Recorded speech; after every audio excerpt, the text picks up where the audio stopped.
Hi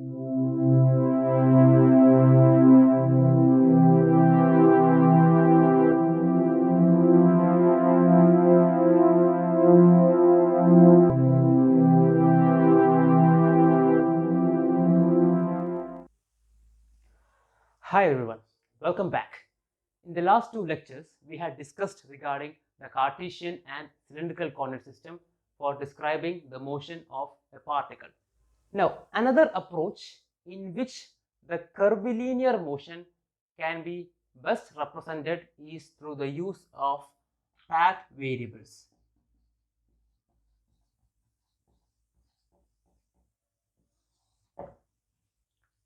Now, this corresponding approach is most suitable if the path followed by the particle is known to us previously.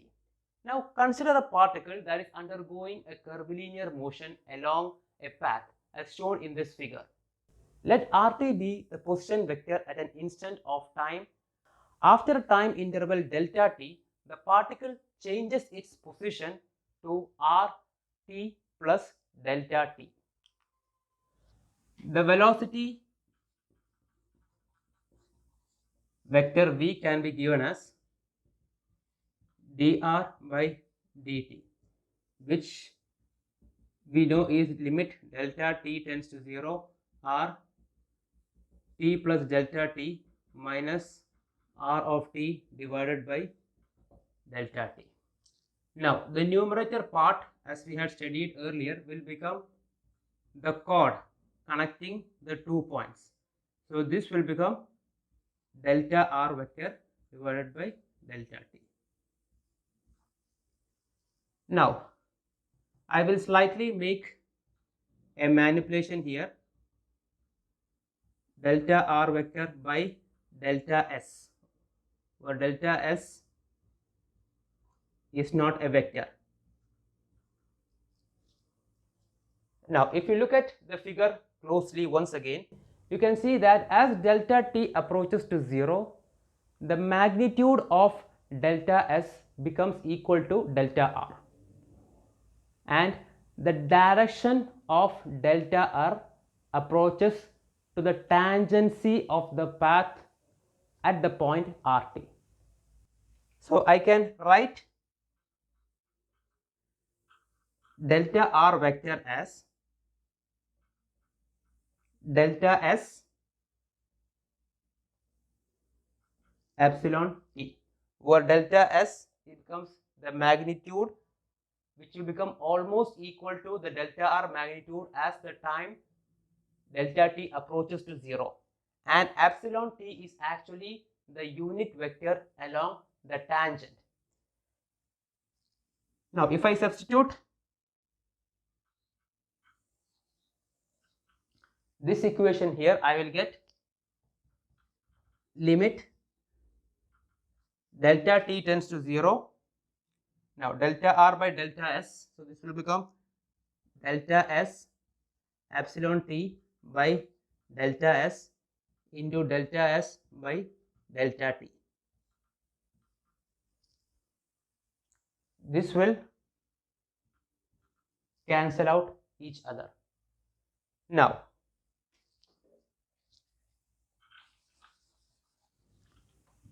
this corresponding equation will turn out to be limit delta t tends to 0, delta s by delta t into epsilon t. Now, epsilon t is the unit vector along the tangent of the curved path at the point r of t. This can be rewritten as ds by dt into epsilon t. This corresponding value is actually the magnitude of velocity v multiplied by the corresponding unit vector along the tangent. So, this indicates that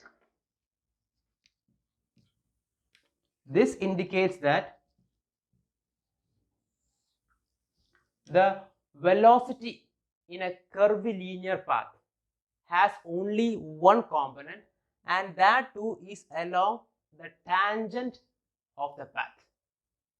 Now, the axis along the tangent to the curve is also known as the tangent axis and is sometimes referred to as the t-axis. Now the t-axis or the tangent axis is taken in the direction of the increasing value of s. Now note that the angle between the position vector and the velocity vector can have any value. I repeat, the angle between the position vector rt and the corresponding velocity vector can have any value and not just limited to 90 degrees as students usually do. Let me give you an example here. Suppose I have a particle that is undergoing some curvilinear motion. Now, if I represent the Cartesian coordinate system x, y, z here, say this the direction of motion of the particle is towards downwards in this corresponding direction. The position vector of the particle is this. However, the corresponding tangent direction will be somewhere like this, epsilon t. So you can see here that r of t and epsilon of t, the angle between them can be any angle, okay, any angle depending upon how the corresponding particle is moving. But in a case where the corresponding particle is undergoing a circular motion with the origin as its center,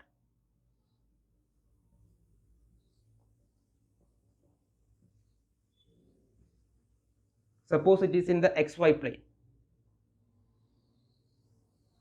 the corresponding body, let me draw it only the xy plane so you have a better understanding. Suppose it is in the xy plane and I have a circle like this. In this case, at any instant of time, rt is the position vector and here the tangent, say it is epsilon t. In this case, the angle between these two is 90 degree. But in a general case, the angle between r of t, the position vector, and the tangent unit vector epsilon t is, or the velocity vector is not always 90 degree. In a general case, as the corresponding point moves along a three-dimensional path, the direction of the unit vector epsilon t keeps on changing as indicated in this corresponding figure.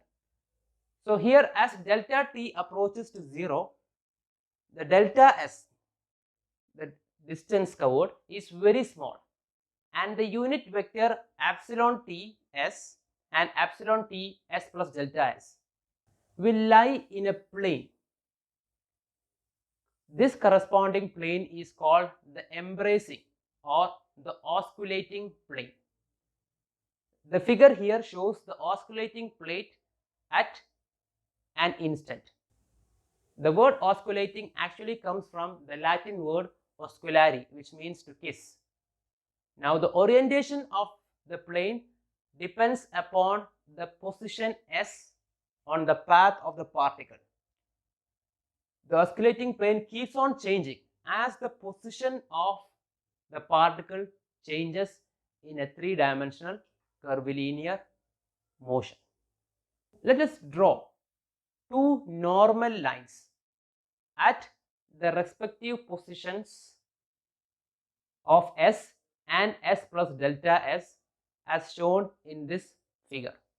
Let these lines intersect at an angle delta phi at a point called the center of curvature.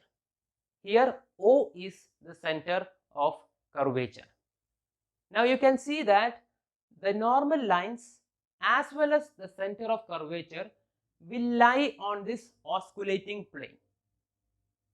the distance between O and S is called the radius of curvature R. This radius of curvature is instantaneous and keeps on changing as the corresponding particle moves along the three-dimensional space. Now, if you look at the figure closely, I can develop a relation between delta phi, that is the angle between the two normals, and the radius of curvature R. So, delta phi can be given as delta S divided by OS, which is almost approximately equal to delta S by capital R, where capital R is the radius of curvature. Now, if you divide by delta T on both sides,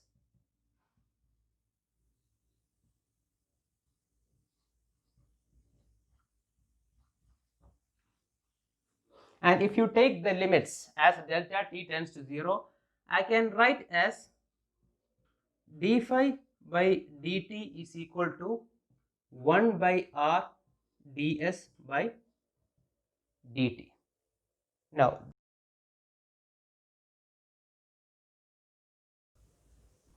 moving on to the acceleration vector.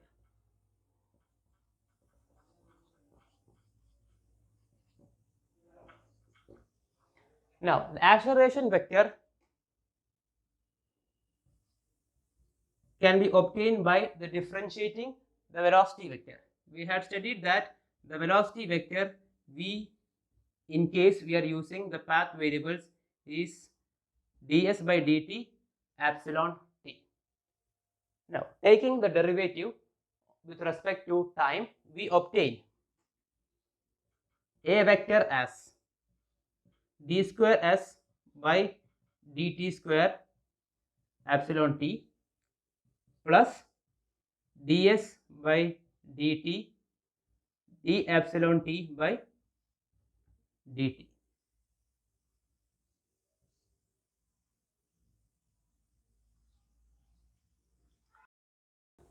d epsilon t by dt is actually the expression of time derivative of a unit vector, which we had discussed in our previous lecture.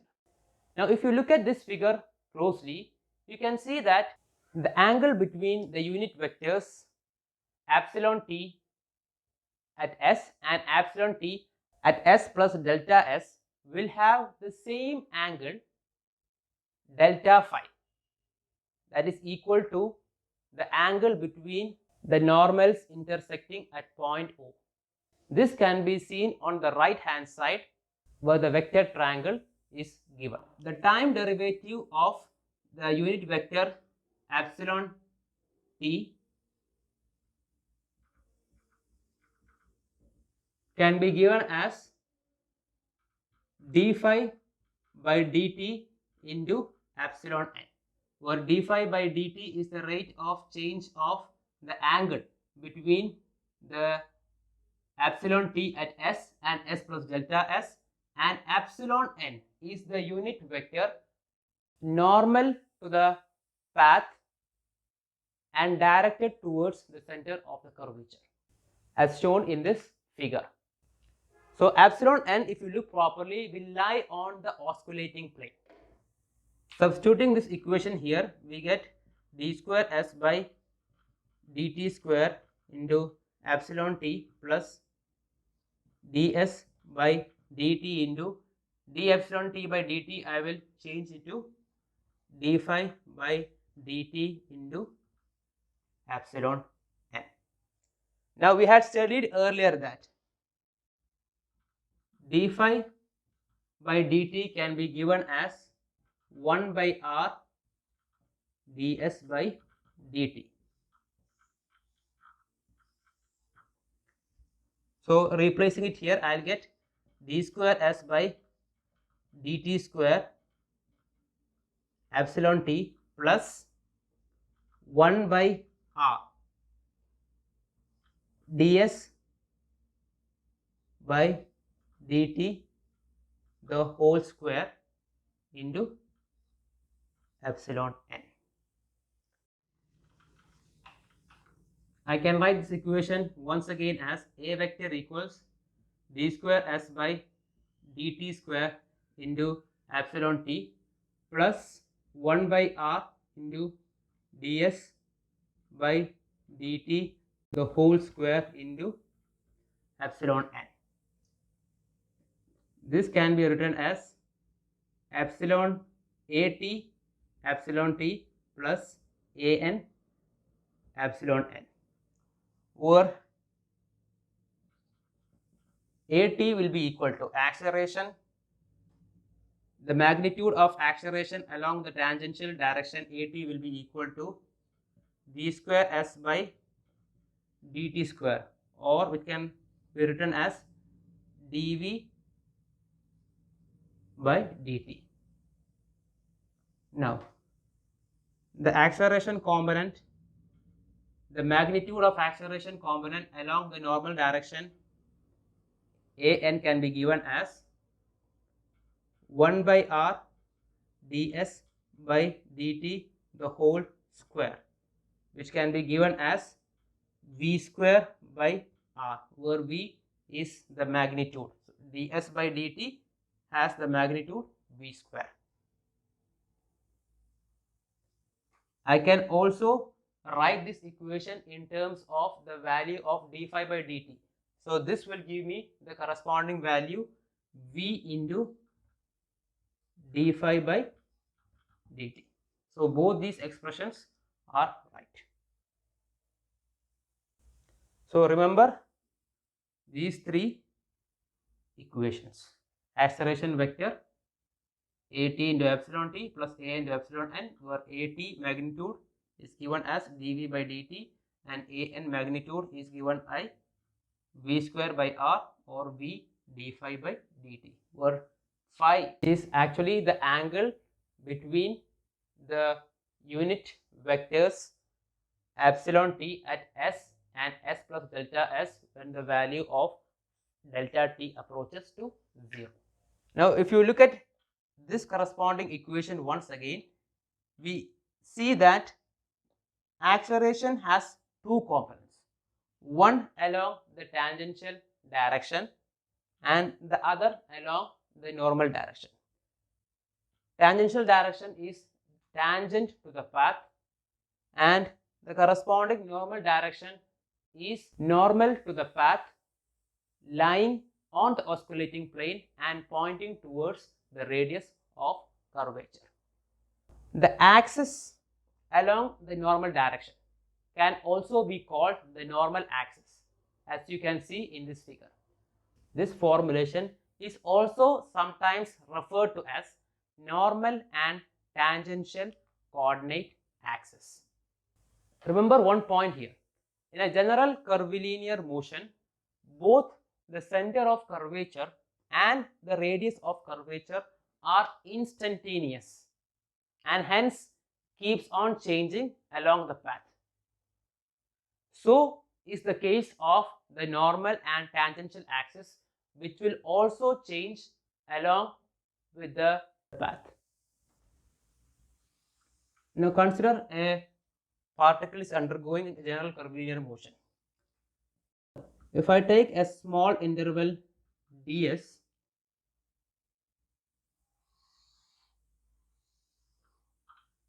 this may be the corresponding center of curvature and this may be the radius of curvature. At another instant of time,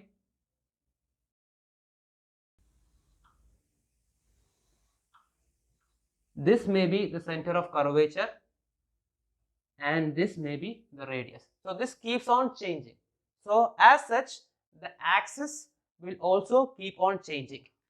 So the axis along the paths will also keep on changing. Now if the particle is moving from this direction towards this direction,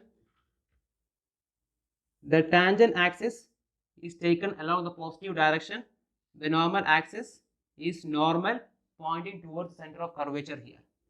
Now, at this point here, the tangent axis will be in this direction and the normal axis will be pointing towards the corresponding center of curvature.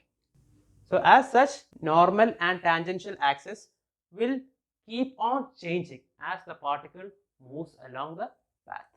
So, this must be kept in your mind very properly. In a case of plane curvilinear motion,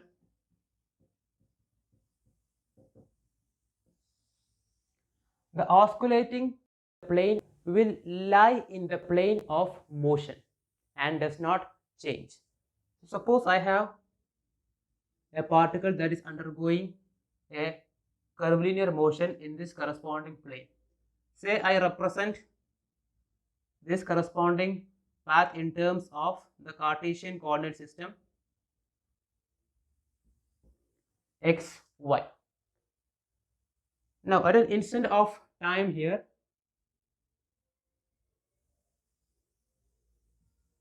epsilon t will be pointing in this direction and epsilon n will be pointing along the normal. Suppose the inclination of epsilon t with respect to the x-axis is given by theta. Now we can develop a relationship between the corresponding epsilon t, epsilon n of the path variables and the corresponding I and j of the Cartesian coordinate system. So we are finding a relationship between the Cartesian coordinate system and the path variables if the corresponding particle is moving along the xy plane. So if you look here, I can represent epsilon t as cos theta into I cap plus sin theta into j cap. Similarly, epsilon n can be represented as minus sin theta into I cap plus cos theta into j cap. So remember this corresponding equation. Be very cautious that here epsilon t is making an inclination of theta with respect to the x-axis, and these equations are derived based on this corresponding data. Another aspect is that if the corresponding path in the xy plane is described as a function in this format, y equals f of x, then the radius of curvature r at an instant of time can be given by the relation r equals 1 plus dy by dx the whole square raised to 3 by 2 the whole divided by d square y by dx square its magnitude. Remember this equation very carefully. The radius of curvature at an instant of time, this radius of curvature will keep on changing. At a particular instant of time, r equals 1 plus dy by dx the whole square, the whole raised to 3 by 2 divided by modulus d square y by ds square. So by specifying the corresponding value of x or y, I can substitute in this equation to get the value of r at each and every point.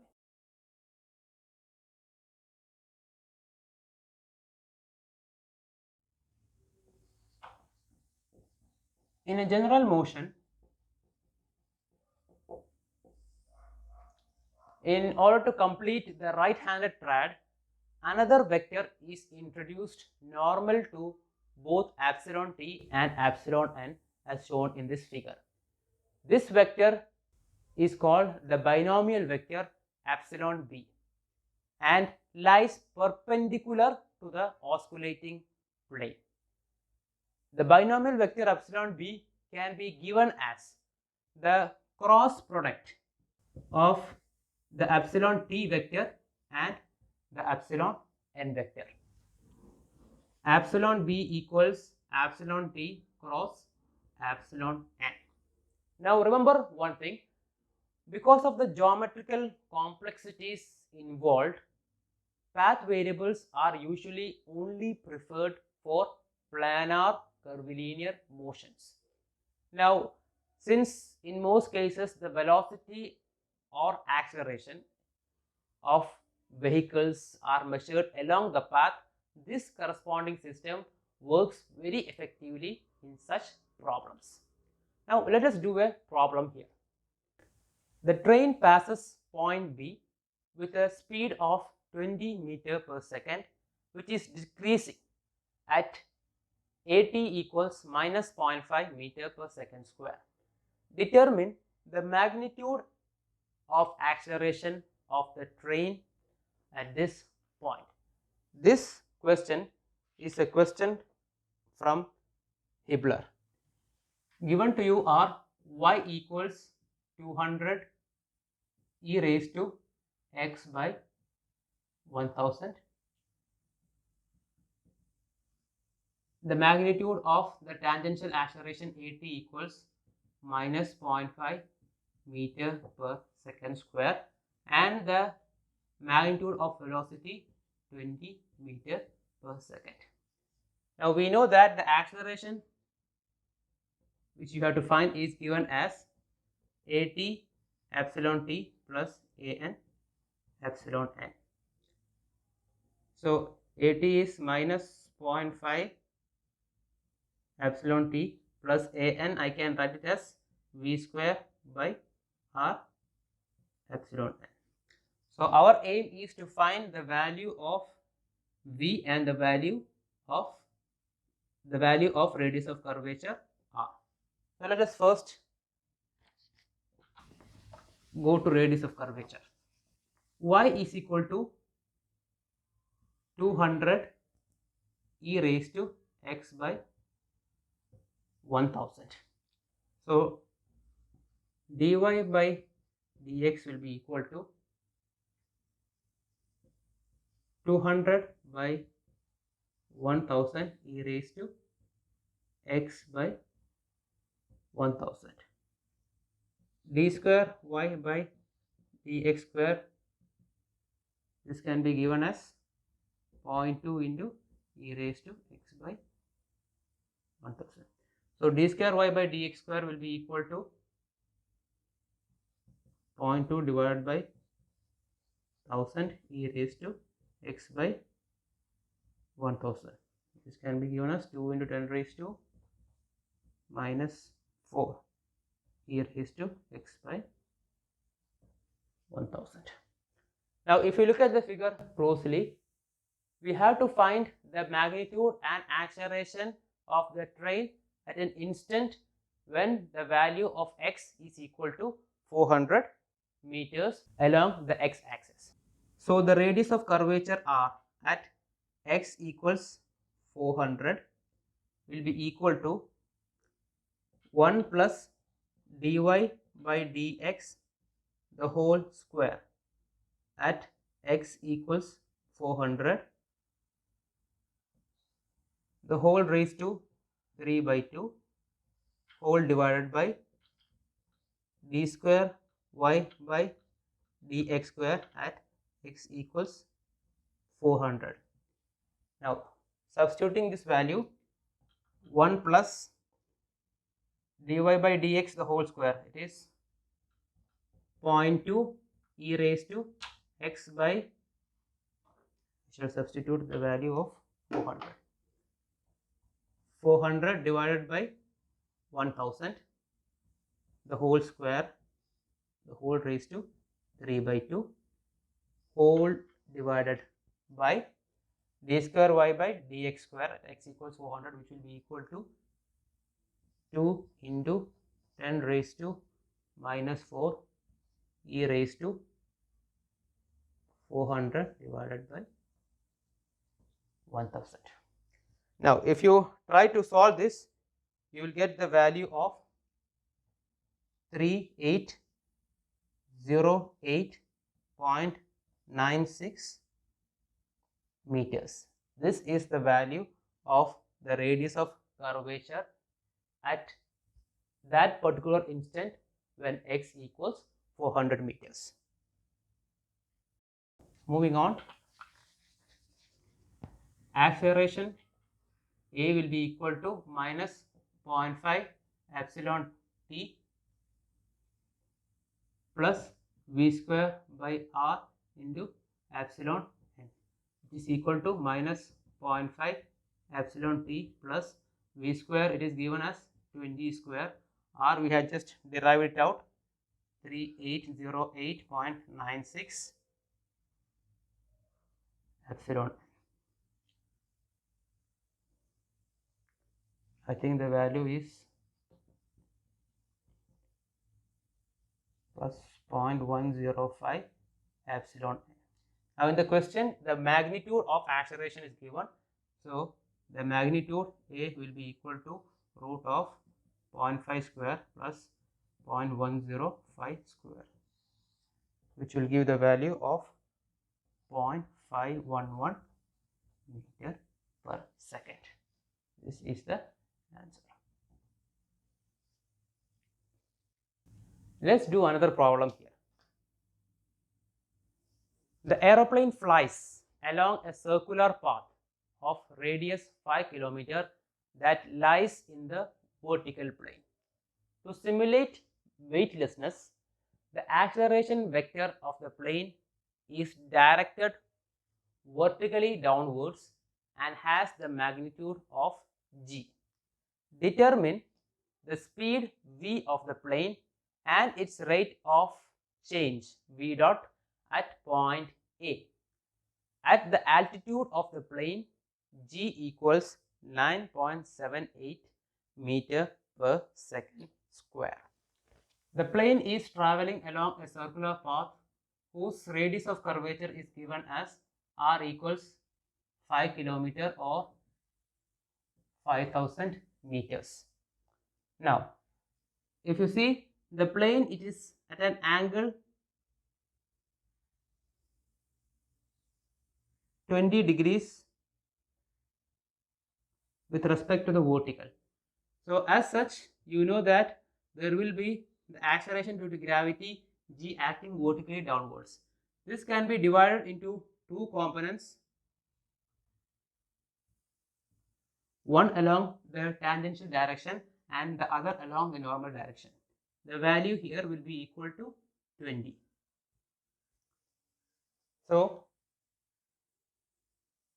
A vector is equal to at epsilon t plus an epsilon n, where at will be equal to g sine 20 degrees is equal to 9.78 sine 20, and an is equal to g cos 20 is 9.78 cos 20. If you try to solve it out, you will get the value of 3.359 meter per second for at, and this value will turn out to be 9.228 meter per second. Now we know that at is actually d square s by dt square is equal to v dot. That value, sorry, this meter per second square, okay, that value will be equal to 3.359 meter per second square, which is one part of the question. The second part is finding the value of v. Now we know that an, the acceleration in the normal component, will be equal to v square by r. From this I can get that v is equal to root of an into r, which is equal to root of 9.228 into 5000. This on solving you will get the answer of 214.8 meter per second. So it's a simple question where we have to find the corresponding v and v dot. So v velocity is 214.8 meter per second, v dot is 3.359 meter per second square.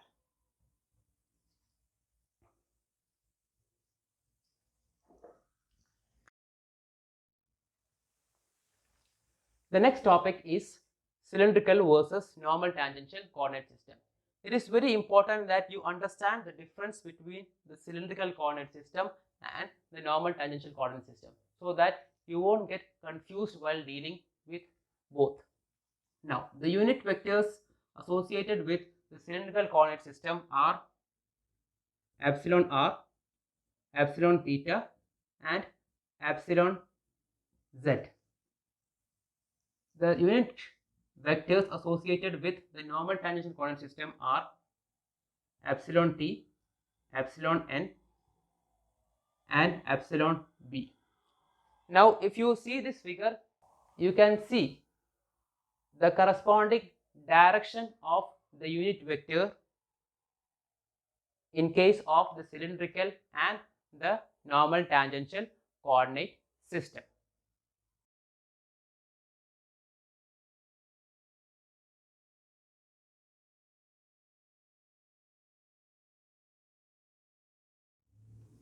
While dealing with planar motion,